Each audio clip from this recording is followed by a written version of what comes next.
Forget frequently asked questions. Common sense, common knowledge, or Google. How about advice from a real genius? 95% of people in any profession are good enough to be qualified and licensed. 5% Go above and beyond. they become very good at what they do, but only 0.1%. are real geniuses. Richard Jacobs has made it his life's mission to find them for you. He hunts down and interviews geniuses in every field: sleep science, cancer, stem cells, ketogenic diets, and more. Here come the geniuses. This is the Finding Genius Podcast With Richard Jacobs. Hello, this is Richard Jacobs with the Finding Genius Podcast. I have Paul M. Titchenell. He's an assistant professor of physiology at University of Pennsylvania, and he's working on insulin action and metabolic disease. So he'll tell us about that. Paul, thanks for coming. Great. Thanks so much for the invitation. Really looking forward to talking with you today. Yeah, tell me about your research. What does it involve in your own words? Sure. So as you introduced, my lab has been focused on trying to understand the basic mechanisms of insulin action. And we take a really diverse approach where we, from studying cells and culture through studying the mechanism of insulin action in vivo and animal models. And our ultimate goal is to really understand the pathogenesis of metabolic diseases that are associated with aberrant insulin action, such as insulin resistance, type 2 diabetes, and obesity. So our approach is really to understand what goes wrong in disease. We need to understand what goes right in normal physiology.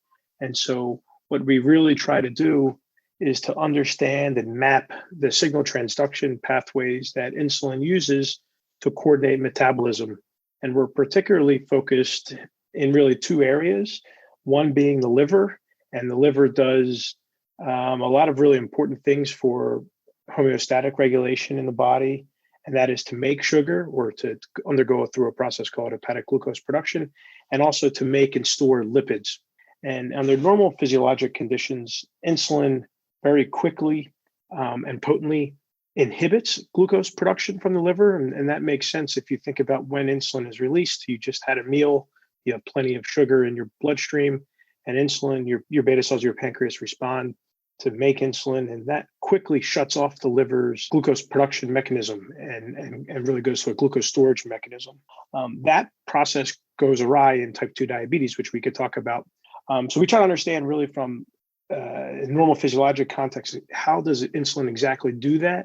What are the key signaling mediators of that? And also how other organs communicate to the liver to regulate those processes. And then we also focus on lipid. Go ahead, sure. Oh, well, just there. When it comes to insulin, I would think most people are just focused on the pancreas. So, first of all, like, what's the dynamic of the pancreas and other organs? I eat something. Sure. Who wakes up first, and what's the crosstalk look like? Right. So, as many of you probably know and think about mostly, when we have a meal, or especially a carbohydrate-rich meal, blood glucose concentrations rise as we digest those carbohydrates. The beta cells of the pancreas recognize that increase and very quickly and potently secrete insulin.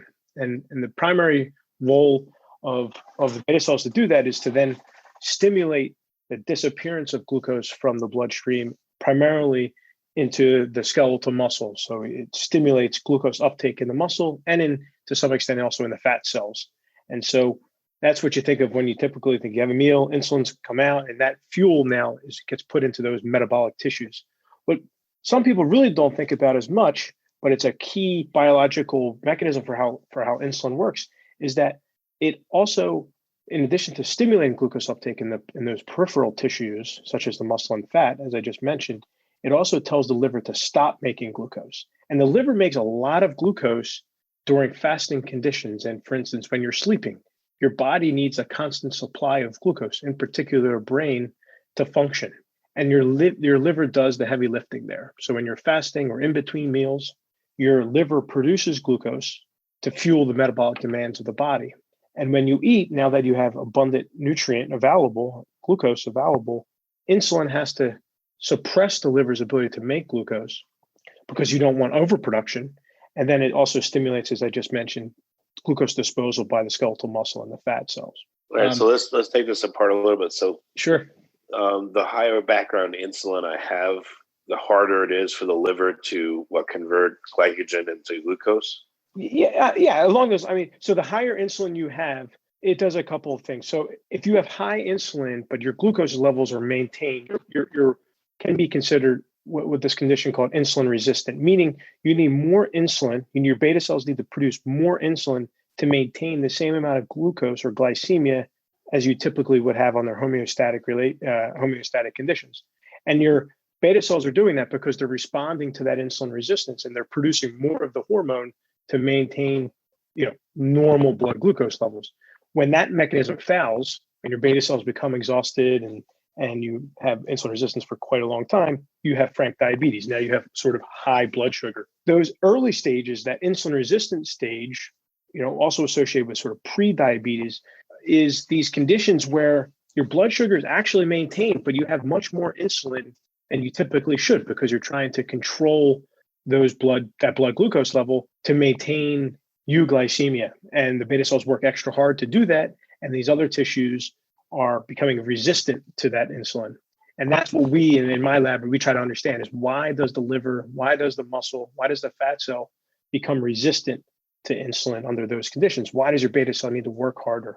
And so we really try to map those pathways to illuminate new biology for us to maybe think about a plan or a way forward to enhance insulin sensitivity in sort of diabetic-like conditions. Do you think that there actually is insulin resistance, or what if there's just so much in the blood that there's only so many gateways into cells, and therefore there's a queue? They're just not getting in because there's just too much there, and there's no driving force for it to enter the cell. There's just too much around. Too much glucose, you mean, around? Yeah, too much glucose. Yes. I guess that's possible, but I guess the gold standard way to see if they're resistant to the hormone is if you just give insulin resistant, or we'll just say pre-diabetic people, the ligand. If there was ligand being insulin in this case, you would expect a robust drop in their blood sugar levels if they were able to adequately respond to that insulin. And that is not what happens, right? So if you take a pre-diabetic individual who has the same amount of blood sugar under, say, 5-hour fasting conditions as a healthy individual, and you give one insulin, you would notice a robust response, a hypoglycemic response. Their blood sugar would plummet. And somebody who is, quote unquote, resistant to that insulin would fail to respond. And that by definition is what insulin resistance is. And so that's how it's really clinically defined. So I think there's a fair bit of evidence, even at euglycemic conditions, that there is insulin resistance. Okay.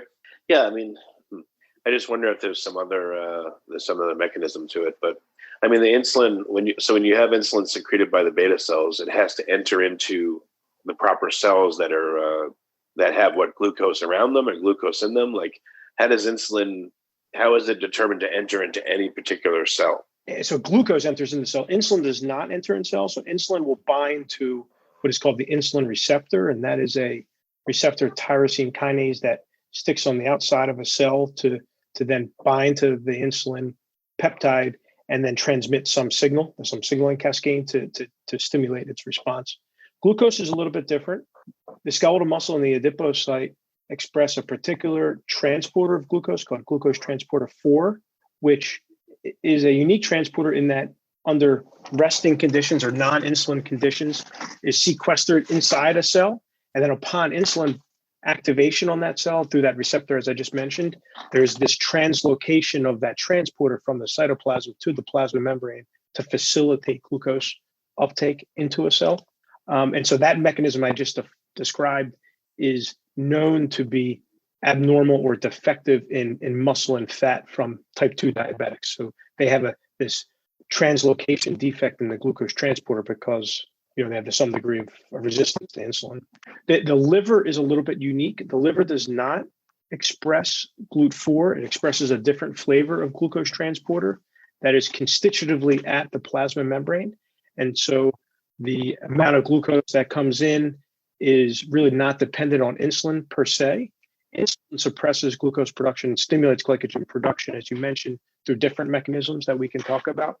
But there's sort of these two different ways that glucose is regulated, one through this translocation mechanism, and then the other through in the liver through the suppression of glucose production and the stimulation of glycogen synthesis or storage of glucose. Well, when insulin binds to a given cell, how does that change how that cell is processing the glucose? Does it gate the entry of glucose into the cell and slow it? Does it just upregulate Well, it stimulates it. That's glucose right. inside of it? Well, in the skeletal muscle and the fat cell, what it does, its primary job is to stimulate the translocation of that glucose transporter 4. So it dramatically increases glucose uptake, and then the metabolism of that glucose is increased. So you have increased glycogen synthesis in the muscle, you would have increased glycolysis, and that is secondary to increases in the transporter of the skeletal muscle, in skeletal muscle and the fat cell. The liver, it's different because there is no GLUT4 translocation mechanism. What insulin does to that glucose is to divert it into glycogen. So the liver is putting glucose to be stored into these large glycogen molecules for subsequent preparedness when you're fasting again. When you're fasting, you want glycogen readily available so that you can break it down and provide the precursors to glucose for gluconeogenesis to fuel, like I mentioned before, the brain and other tissues that are sort of obligate glucose consumers. What about if somebody consumes fructose or any of the other sugars, not just glucose? What happens during this digestive response? Right. So fructose is kind of interesting. And so the thing we haven't talked about at all is that, so in addition to insulin stimulating glucose metabolism in the way I described, meaning the muscle and the fat cell stimulating uptake, in the liver suppressing output, it also is a potent regulator of lipid homeostasis. So in the liver in particular, insulin tells the liver cell to make lipids and make fat. And for whatever reason, in insulin resistance or type 2 diabetes, that process is maintained, yet its ability to suppress glucose production is lost.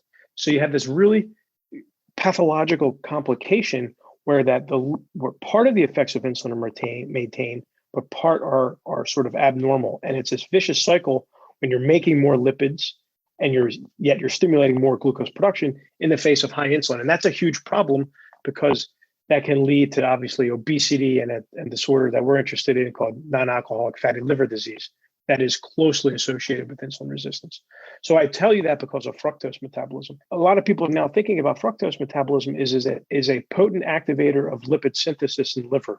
And when you have plenty of fructose around, drinking high sucrose beverages like sodas and sucrose-rich foods, that fructose then can stimulate the process of lipid synthesis much more potently than glucose per se. And that's obviously a problem if it's in excess because you can develop these abnormalities of fatty liver disease. Fructose specifically is not really a direct precursor to lipids. We could talk about that, but it's metabolized in a way that it activates the program to make lipids in the liver during sort of feeding conditions. Well, what in your body processes sugars other than glucose? Processes sugars. I mean, so you, like the typical person, in the U.S., their diet right now, I would think that they're getting plenty of glucose, but they're probably getting tons of fructose. From high fructose corn syrup. For sure.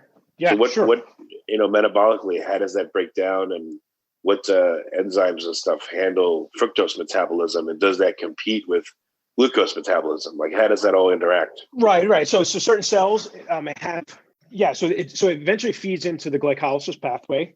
And if we could do this in a way I could draw the diagrams, we could show, but fructose is phosphorylated by cells by fructokinases. And that then stimulates the incorporation of fructose sugars into upstream pathways like glycolysis. So similar to glucose, it's just through a different sort of parallel pathway through hexokinases that phosphorylate, the glucose types of sugars. They all feed into glycolysis. And you're right, if you have overproduction or overconsumption of either sugar, they're both going to overwhelm sort of these glycolytic pathways and eventually have to be stored in places that they shouldn't be. And for instance, fructose is being stored in these excess, being put into fat and other things where if it's in excess, it becomes a problem, right? Especially when you talk about high fructose corn syrup and just our excess sucrose consumption as as the U.S. compared to the last 50 years in terms of the availability of food and frankly, how much we consume of it. So it all goes into like the glycolysis hopper. If you like this podcast, please click the link in the description to subscribe and review us on iTunes. There's multiple points sort of into the pathway, right? We think about glycolysis as the one pathway. We think about glucose commonly as sort of just a simplistic sort of textbook. And that goes, through this pathway with a bunch of intermediates, which, for this session is not entirely relevant, but then eventually gets to precursors of the TCA or citric acid cycle. And that's the cycle that generates the reducing equivalents in the protons that are necessary for electron transport chain, and thus generating ATP. But so similar to fructose feeds into sort of that glycolysis pathway at a point that's a little bit distal to where glucose does it, but still feeds into that pathway. And when it's unrestrained and when you have a lot of it, it obviously, the carbons need to go somewhere, and the body thinks about ways to put it into places where initially it's safe, but if through overconsumption, it becomes sort of pathological. So if I stick my finger, or if I use a CGM, what am I measuring? Just glucose, or do I get a sense of the other sugars that are in there or the other precursors? No, most of the CGMs, I can't speak to exactly how the CGMs are used, but for the standard sort of blood glucose test strips, that's based off of a standard sort of hexokinase reaction. So you're measuring glucose there. You're measuring. Yeah, so I would think that a much better monitor would measure, all the OSAs with at least fructose, if it's a major component of what a lot of people are eating. Or is there any relevance, you think, in measuring the other sugars that are, in the bloodstream? I think there is to a certain extent, but I think what you care about mostly from the type 2 diabetic standpoint is sort of is glucose per se, right? Because that's what the liver is producing. And that's primarily what the fuels are being used by skeletal muscle and other things. I mean, we do consume some fructose. A lot of it is actually sucrose, if you think about it, right? Most of the diets are sucrose rich. That's sort of table sugar. It's a disaccharide, right, of glucose and fructose. So, I mean, you can certainly measure fructose.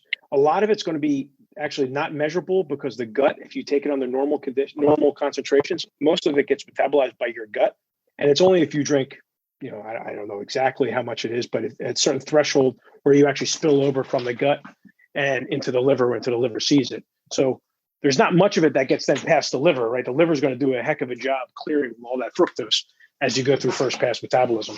Right, but if you looked at fructose and maybe sucrose, you might get an idea of not just someone's glucose condition, but again, the condition of their liver. I feel like you said, the liver is a huge that's point right. where everything gets processed. It would be very important to analyze it, Yeah, I think a lot of people, especially from this fatty liver disease perspective, people are looking at metabolites of fructose, I think is kind of what you're getting at. And you're measuring those in the serum to say, okay, how much fructose metabolism are they doing?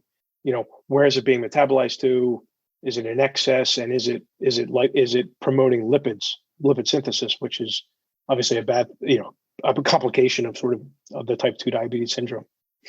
So what's happening in insulin resistance then? I guess, could you say most of the binding sites are taken up already because there's plenty of insulin in right. I mean, now it just floats along in the serum?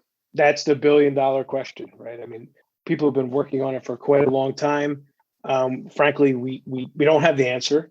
There's several hypotheses. One hypothesis is the one you just mentioned, such that there's sort of not enough binding sites at the level of the plasma membrane. There's either reduced numbers of the receptor, or that the receptor that's there is defective and it cannot bind as much as insulin. Others have argued it's downstream of that, meaning that it's some part of the insulin signal transduction pathway that is defective. And one really popular hypothesis that associates obesity with type 2 diabetes, because there's this high obvious correlation, and we can get into the argument, is it the chicken or the egg? But for the simplicity of this, there's this high correlation of obesity with type 2 diabetes. And there's been really popular hypotheses put forward by many people, including Jerry Schulman, that excess lipid metabolism leads to sort of toxic intermediates, and that blocks insulin signaling transduction. And so if you have a bunch of fat building up in cells, that prevents, appropriate signaling of that insulin to regulate glucose. But frankly, we don't know. And those are two sort of hypotheses. It's been in a really difficult question for a really long time, and obviously has really important clinical relevance. And that's obviously what our lab is quite interested in understanding. Have people looked at various target cells to see the density? I would think you could calculate, looking at the membrane, the density of insulin receptors. Sure. Right. So there's, of course, this has been, 30 years ago, this has been people doing. So clearly there's some examples in humans with obesity and type 2 diabetes that there's less receptors. If you measure radioactive binding of insulin to the plasma membrane, that's clearly decreased. But the question goes, is it correlation or is it causal, right? So really saying that's the mechanism is quite difficult experimentally to prove, right? A lot of things can correlate, but proving that per se is the mechanism has been quite difficult. You can see the same things with in-stream. If you could see like the average cell, like certain cell types have, 1,000 insulin receptors per cell. And then maybe you're able to make a calculation, like you would achieve saturation of the insulin receptors at this serum level of insulin. So therefore you could say, well, at this level, it's going to be saturation of it. So the insulin has no place to go. It's complicated because the insulin receptor signaling mechanism has a lot of spare capacity. So there's the argument that I'm going to say just 50% of the insulin receptors are required for maximal activity. So proving the spare capacity mechanism is quite difficult. So it's not as simple as that sort of, straightforward mechanism if you invoke that there's spare capacity, which has been invoked for insulin signaling, to get into the weeds a little bit. So it's a little bit more nuanced than that. And frankly, so I think the short answer is there's evidence for that. The part that doesn't make sense to me is why I think insulin resistance is much more complicated, because if you think about other parts of how insulin works, like I just mentioned, is to make fat. If you have reduced insulin action, how are you still making fat? So it can't simply be a defect in sort of insulin signaling transduction to get you to fat. It has to be more complicated than that, right? If you make truly reduced insulin action, but genetically, for instance, make animal models, those mice are lipid dystrophic, right? That's clearly not what happens in obesity. So it can't simply be a proximal defect in insulin action, because you're only recapitulating the glucose part, but the lipid part you're completely losing. So it's really more, I think there's much more interplay there that we're trying to understand. Well, before we get into that, are there conditions that upregulate or downregulate the number of insulin receptors or capacity on cells? Like, are there cancer models where the cancer has significantly upregulated the amount of insulin receptors on a cell membrane? That's a good question. It may do it for the IGF receptor, which is a close family member. It's a growth factor. I can't speak to insulin receptor. Certainly, it's true for glucose transporters. Right. There's obviously cancers that are associated with increased glucose transporter translocation and activity. I don't know of any data that directly have said that there's more insulin receptors. For instance, fasting and feeding, if you just physiologically, you can manipulate the amount of receptor there. Or as we already mentioned, insulin resistant models, like animal models that are severely obese and insulin resistant because they lack leptin signaling, for instance, can have differential amount of the receptor at the membrane. And is it because you're trying to get back your sensitive phenotype? Classic receptor signaling would say if you have plenty of the ligand around, you eventually desensitize the receptor by downregulating the amount of receptor at the plasma membrane. You have plenty of signal. Let's cut off the signal. Let's downregulate the receptor. And those type of mechanisms are in play. And I think in some of those contexts I just mentioned, the question is do they underlie some of the aspects of insulin resistance? I don't think we know. I think that's the short answer. Yeah, and I don't know if this is the case, but I heard that insulin is essentially a protein that undergoes folding in order to be functional. So perhaps in an environment where the beta cells have to crank out lots of insulin, that process gets messed up and there's a lot of misfolded insulin. I don't know, I'm just making this up. And maybe I think there's some argument for maybe that contributes to beta cell failure, right? Because you have these beta cells that are working really hard. They're making a bunch of insulin. They're synthesizing it. Maybe you have mistakes in folding, and somehow the immune system recognizes that there's beta cells that are not doing their job appropriately, and then they can get targeted for apoptosis. And that's why you have diabetes eventually. If your beta cells could keep compensating for insulin resistance, you would never get to frank diabetes. You would just have insulin levels that are sky high, but you can maintain glucoses, appropriately. But at a point, your beta cells stop to do that, right? And then you have fasting hyperglycemia. Then you have really profound glucose intolerance in response to a meal, which, does that happen 5 years into into the insulin resistant phenotype? Does it happen at 10? Does it happen at 20? Yeah, I don't think we know, but it's a clear sort of progression. And I think there's evidence that at least in animal models, that sort of beta cell exhaustion hypothesis is there's support for it. And then going on to lipids, so how are they created? How are more fats created because of insulin? Right. So normally, when everything is sort of homeostatic, your liver responds to insulin to make lipids through a process called de novo lipogenesis or new lipid synthesis, and that comes from sort of 3 carbon precursors. You obviously get plenty of lipids in the diet, so you have metabolism through the diet that way. But the new lipids that are being made happen to a large extent in the liver, some in the fat cell. And the reason I'm harping on that is because in the conditions of fatty liver disease, that is now a really leading complication of liver disease, highly correlates with type 2 diabetes and insulin resistance, and is overtaking, frankly, a lot of the main hepatitis in terms of liver diseases that we should care about. That process of de novo lipogenesis is kicked into high gear, and that it's maybe 3 to 5-fold elevated. So your liver is producing more lipids than it typically would. And insulin is really important. The high insulin levels are really important for promoting that increase in lipogenesis through activation of specific pathways involved in lipid synthesis. And one is called this transcription factor, SRBP1, which was identified by the Nobel laureates Michael Brown and Joe Goldstein. So for whatever reason, we don't have the answer. And this is what the whole world's trying to work on for insulin resistance is why does insulin keep promoting lipid synthesis during quote unquote conditions of insulin resistance, yet fail to control blood sugar? And so is there specific pathways that lipids are using, metabolic pathways that insulin's using to control lipids versus glucose? Maybe. Is there tissues talking to one another? Possibly. How are all those things integrated at a level of an animal, right? Because these are complicated metabolic pathways, hard to recapitulate in cells where you just put insulin on cells and say how much lipids being made, how much glucose is being taken up. Really understanding that nuance between the two, that's where the major breakthroughs are going to come from the insulin resistance field and understand really what's underlying metabolic disease. We cannot think of it in silos of just blood sugar regulation and dyslipidemia, right? They're so interrelated. And I already mentioned to you one popular hypothesis is that the dyslipidemia is driving the insulin resistance. But then I said, on the other hand, well, insulin's required for making lipids. So it's the chicken or the egg argument. And it's really hard to deconvolute.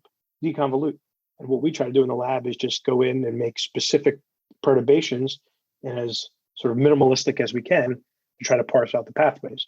And that if we hope we can parse them out, then we can reconstitute which ones go, which ones in normal cases control lipid synthesis and are defective or abnormal under insulin resistant conditions. Well, if you look at a liver, a fatty liver, let's say a cadaver liver, what does it look like versus a regular liver? Does the fat deposit in specific areas? Does that tell you anything? If you look at the nature of the fat versus other fat, Right. So if you do metabolic work, really, really fantastic work by Elizabeth Parks from the University of Missouri has taken individuals, not in cadaver liver, in living humans that either are insulin resistant or not, and fed them, radioactive or stable isotopes to measure exactly how the liver is metabolizing those tracers and then putting those tracers into lipids. And what she found is that a large proportion of that lipid that's being made in those insulin resistant fatty liver individuals is coming from this process of de novo lipogenesis. So they're making more fat. And so a huge area of research from a lot of major pharmaceutical companies now in phase 2 and phase 3 are trying to come up with medicines to be able to antagonize de novo lipid synthesis, to inhibit that pathway. And the prediction is if you can do that, that would clear the liver of that excess fat, improve insulin resistance, and improve fatty liver disease. So that's where this new interest in fatty liver is really asking that question, is it really coming from new lipids being made? And that could be opposed to being excess lipid coming from the circulation and just being sort of stored there. But a lot of the data says that it's really this increase in lipid synthesis, this excess lipogenesis that is driving fatty liver. And that's a really popular hypothesis that a lot of drug companies are spending hundreds of millions of dollars to try and to test, in people with insulin resistance and fatty liver disease. Okay. Well, as with everything else, it's a lot more complicated than it first appears. But that's exactly right. It's much more complicated. There's a lot of work to do. And obviously, the further we dig, the more complicated it gets. I think that's true for a lot of, it certainly is true for insulin resistance. Yeah. Well, Paul, what's the best way for people to find out more about your work? You can check out our website through University of Pennsylvania. I have a website. You can, just go on to search our name, and then also I have a Twitter handle. Follow me on Twitter. Reach out to me. Send me a DM. Be happy to talk more and hear feedback and ideas about our science that I would love to discuss. Very good. Well, Paul, thanks for coming on the podcast. I appreciate it. Fantastic. Thank you, Richard. If you like this podcast, please click the link in the description to subscribe and review us on iTunes. You've been listening to the Finding Genius podcast with Richard Jacobs. If you like what you hear, be sure to review and subscribe to the Finding Genius podcast on iTunes or wherever you listen to podcasts. And want to be smarter than everybody else? Become a premium member at findinggeniuspodcast.com. This podcast is for information only. No advice of any kind is being given. Any action you take or don't take as a result of listening is your sole responsibility. Consult professionals when advice is needed.